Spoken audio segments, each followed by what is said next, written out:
naku, saan ako pupunta dito? Bumili ako ng itlog sa Pogo. Ayan, mag-ikot-ikot. Pupunta ako 7-Eleven kaya magpabarya. Walang barya. Uwi ako hindi makabili. Dito din ako nagpunta, guys. Dito kaya magpabarya kaya walang barya. Baka si Kuya po dito magpabarya. I-try ko si Kuya magpabarya. Paano ako? Uwi na ako. Walang barya. Hindi ko makadala yung ang itlog. Nutusan ko sa amo ko itlog. Saan man ko magpabarya ito, ya? Good morning, ya. Ilalampa ako, ya. Pabarya ko, ya, be. Para makabili na akong itlog. Nutusan ng doktora. Paano ako makabili ng itlog? Walang barya. Yun dun. Walang barya. Wala nga eh. Dito try ako.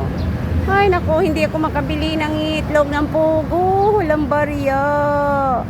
Saan man ko magpabarya nito? Pa-help naman. Doon ang nga ako. Anong bili ng tubig?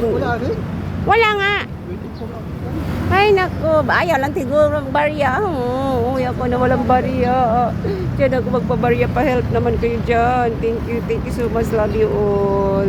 Pa-watch naman yung mga video ko. God bless everybody.